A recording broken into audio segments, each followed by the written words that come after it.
So in spite of the fact it looks like I'm going for the Obi-Wan Kenobi look here, I'm just doing this to stay warm. I'm actually sitting here right in front of the wood stove. You can see down there.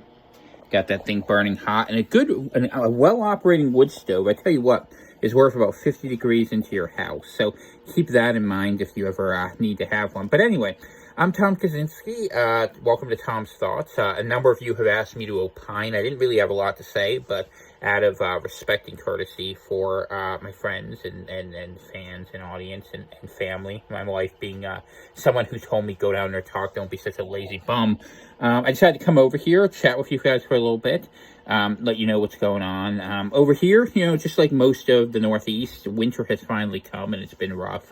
We haven't had the snow up here in our part of Maine up until recently, but the wind chill was minus 20 last night, which was rough on us, rough on the birds, rough on the body. We don't resist like we used to. Ever since we had COVID, to be honest with you, we got it pretty bad. It was weird. We got it like 2 years after the fact. We got the original strain because we were around somebody who got jabbed. You know how that is. That wasn't us, but you know how these stories go. So hopefully the rest of you are standing strong as opposed to most of the medical profession. Because I tell you what, I live in a county with a lot of old people who aren't here anymore. That's Worcester County, Maine, and draw whatever conclusions you can of that. I take no joy in it. It's just an observation of reality. And that's the problem. Observing reality is a pretty joyless thing. It's a hard time.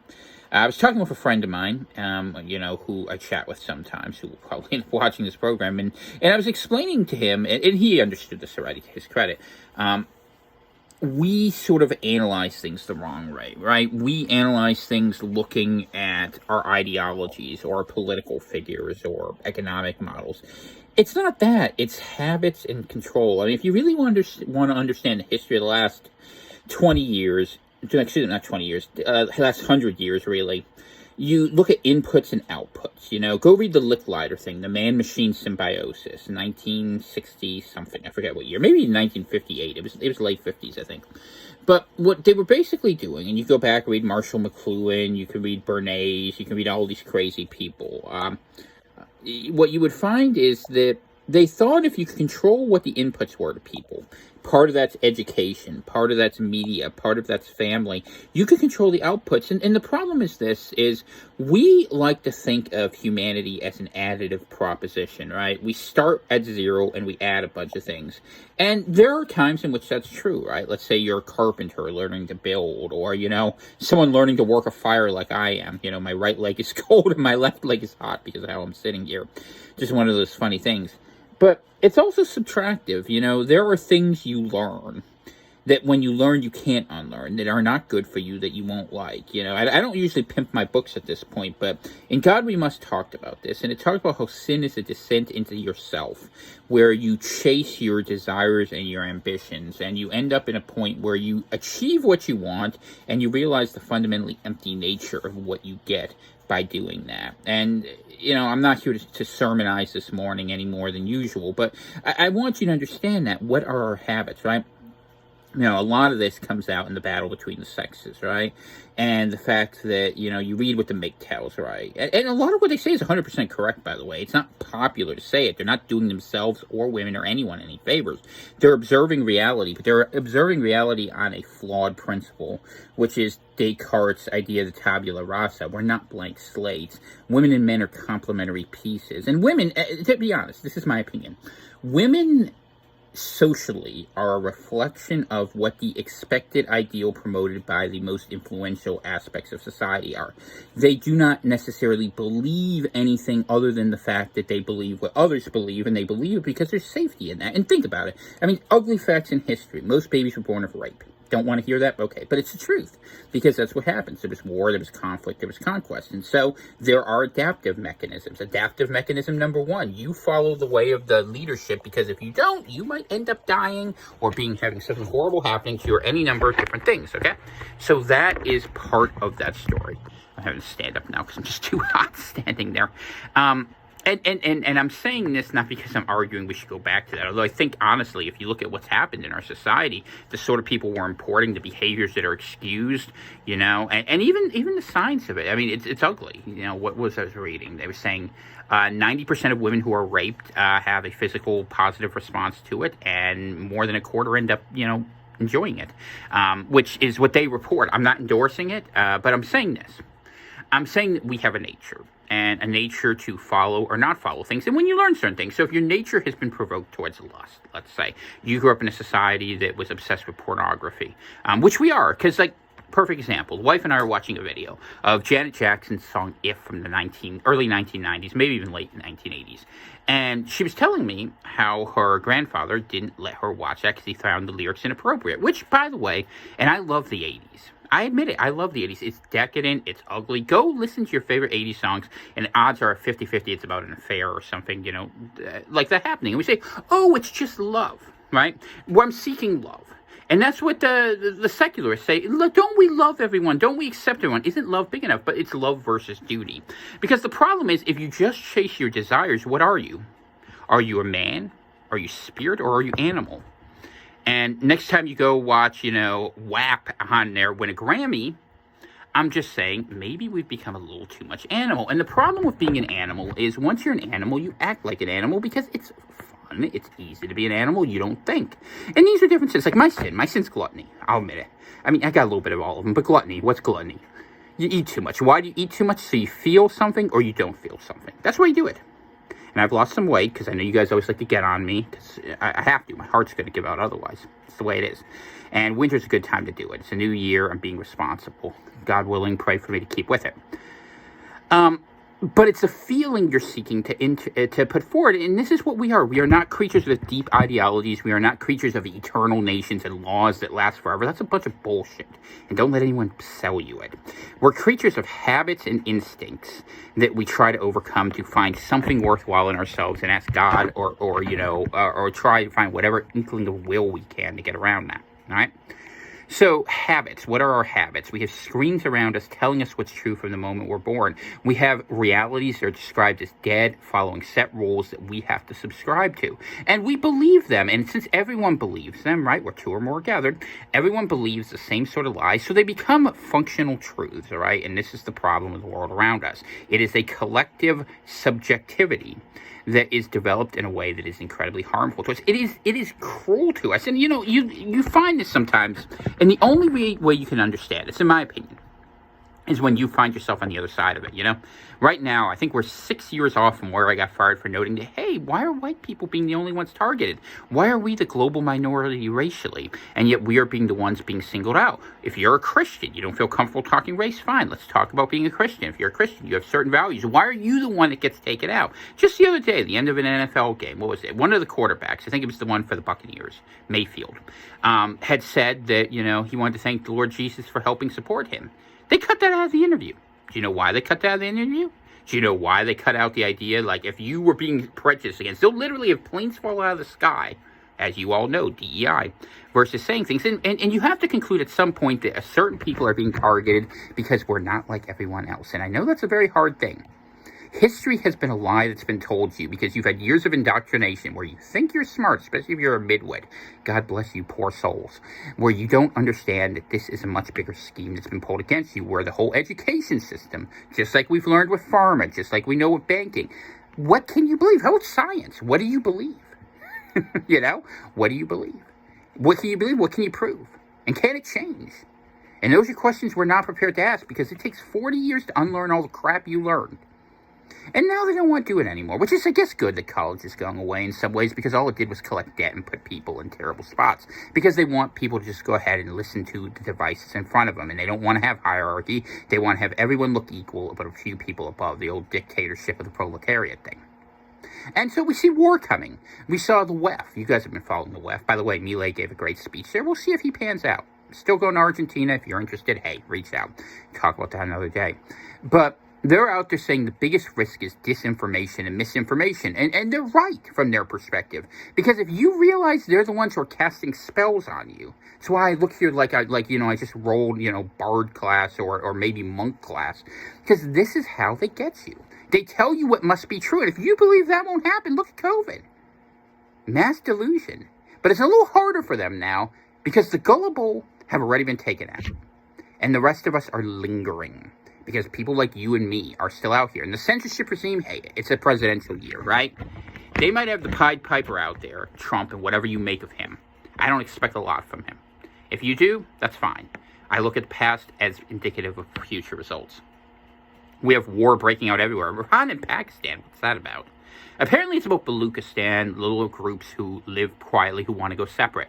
Think of them as the Texas of Iran. It's actually not a bad description of what they are. It's long, long histories. And histories that don't get solved. But it's interesting looking at the world these days because they have identified America as a country to be quarantined. Why have they identified it that? Because we have a mind virus, they put it. And it's right. It's that. It's this idea that we are all radical individuals and we should just chase our feelings. It is that we have become animalia instead of spiritual. That's what it is. You know? And if everyone is unhappy because they're doing what they're told, why aren't they questioning what they're told? Well, let's fight over government. No. Why don't you fight over your worship of technology? Your golden calf might have a blue screen filter on it. You get what I'm saying? It's technology. It's the way you have your social structure. It's the idea you should be individuals. You should abandon your kids to live your best life now. Take a reverse mortgage. And it's every generation. Men aren't happy because they don't know how to lead, because they had no instruction. Women aren't happy because men don't know how to lead, so they do what society says, and then they end up cat ladies. I'm free. I'm doing what I want. This is a team sport.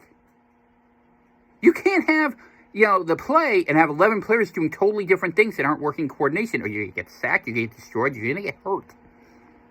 And the West is getting hurt because we're insane.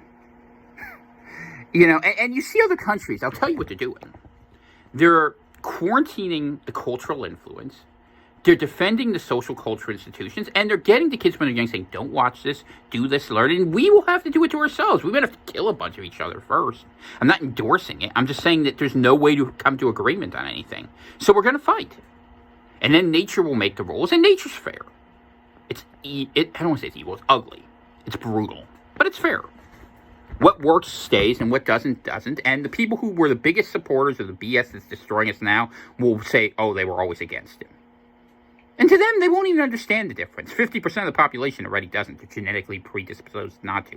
51%, actually. You know what I'm saying. And for the rest of us, what do? Get the hell out of the way. You can save some stuff. Solutions would require a group of people to think differently, and we're all too caught up in money. Even me. All of us. I made some decisions that were hard. Hopefully have enough capital to get out of the way. We want to get out this summer, and I think we're going to. I'd invite people to join us, but you're not going to, because you're comfy. Because you are not your ideology. You are not your beliefs. That's all a load of crap. You're your habits, and your habits are having your family around. Could be your extended family, could be your wife, husband, friends, work, whatever. You're not going to move. Oh, I've got money invested. The minute things go bad, you won't give a damn about that. But we don't look long-term. We don't plan data. We look for a comfort zone. We look for a big ice cream sundae to sit my fat ass into. And we do that. Let's own it. We have a media that encourages us, whatever your passion, embrace it, enjoy it. But don't have discipline. Don't have restraint. Don't have connectivity. Oh, we're all connected on the internet. Yeah, you're all being watched. You go walk through a neighborhood. You go into a nice suburban neighborhood. Cameras watching you every step of the way. Who watches the watchers? Who's getting that raw feed of that company you're paying to keep you safe from what? A society where you can't be around other people? Why? Because you've accepted rules of a game you're doomed to lose. I played a lot of Monopoly as a kid. I played the banker a lot, and I won a lot. Do you know why?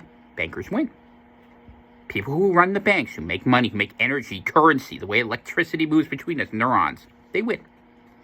People who have, who run the media, who tell you what to believe, who put the things in your textbooks and say, this is true and this isn't. And I remembered so many facts.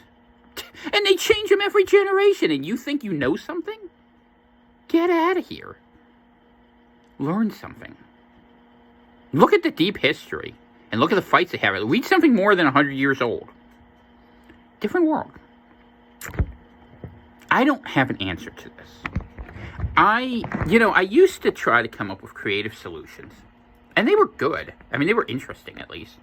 To try to give people a different way to go forward. But you don't want to. This society is calibrated perfectly to play to the least common denominator through a combination of fear and pleasure inducement. That's what it is. Your Soma comes on an iPhone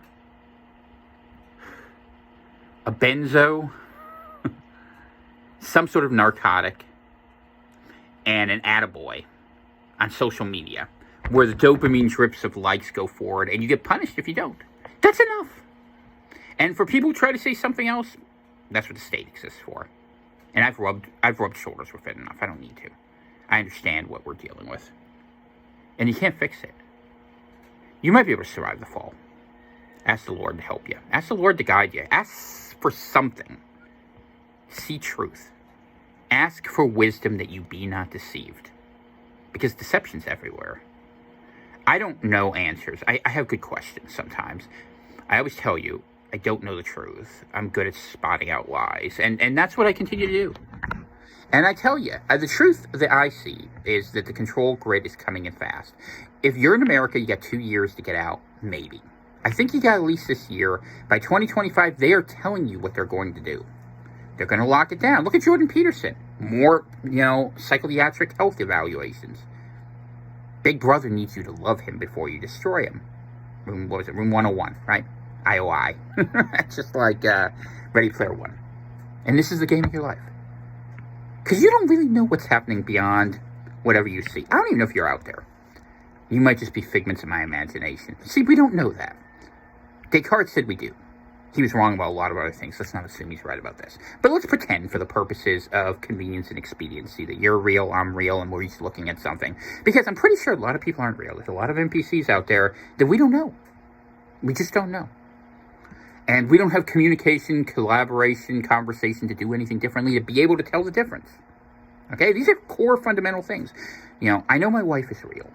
I know I'm real. I choose to believe my friends and people who I talk to regularly are real. And you know who you are. And if it's someone I don't know as well, I'm not saying you're not real. I just don't know. Maybe I'd like to know you a little better. Maybe you should reach out. Maybe we could do something together. Oh, wait, you're busy. So am I. See how that works? We are so busy, we don't know how to think. When I got fired from Jackman, I had a couple years to think, to reflect, right? And it made me a different person. That was their mistake. They would have been better off just using me as a pariah. But these days, like all of you, we're broke. Every time you go to the store, things are up 5-10%. They now have, what do they call it? The inclusiveness and sustainability indices that are coming out to measure economy, because they can't use the old things where we're $34 trillion in debt. The average household's underwater, the inverted yield curve. People don't think there's going to be a tomorrow. So when people don't think there's going to be a tomorrow, what do? Well, they do what the George Floyd people do. They go riot, they rob things. They take what they can. And enough people are either ignorant, foolish, or stubborn that there's still time where there's some agency and value to things because people believe in them. They don't intrinsically have value. Very few things intrinsically have value. Your soul has value.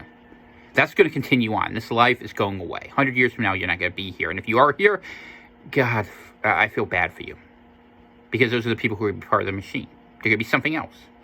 They're going to be an echo of themselves. And I don't want to be an echo. I want to live. So I'm going away. Eventually. And when I go away, I'll probably go away from doing this. I'd like people to come with me. I spent years talking about it. They just aren't going to.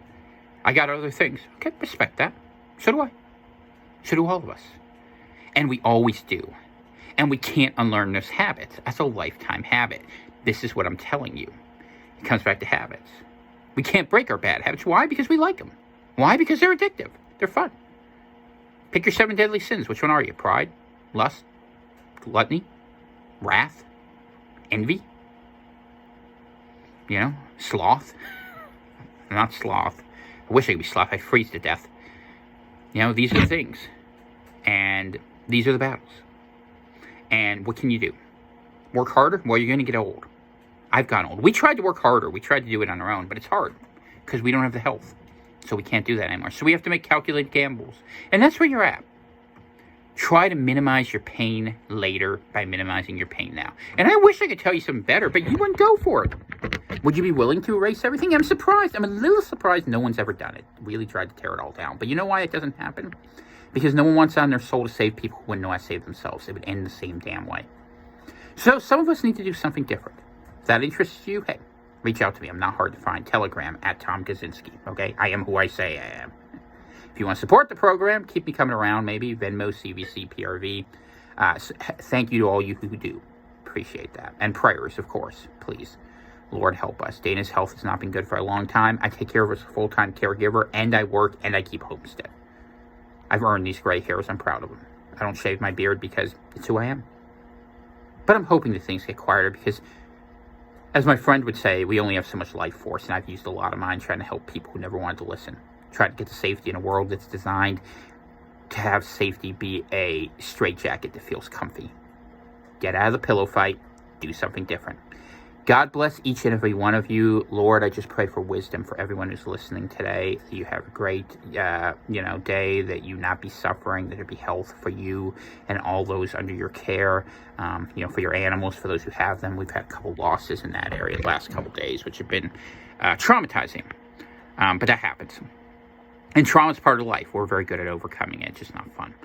Other than that, I hope all is well, like I said, for all of you. I'm Tom Kaczynski. Go buy a book or something and reach out if you want to. Just as a programming note, really, this summer, probably going to be moving on. So if you're starting to look at this and think, maybe this isn't so good. And I tell you what might be the trigger for a lot of people. If Trump picks a VP you don't like, because I know a lot of you still hold out hope this could be fixed. Don't look at the solutions being offered. Don't look at your belief of what you could be. Look at the people around you. Go take a walk where you live and ask who can help these people. Zombies don't eat brains. They walk around spouting propaganda. God bless you. Have a great day. I'm Tom Kaczynski. This has been my thoughts. Thank you.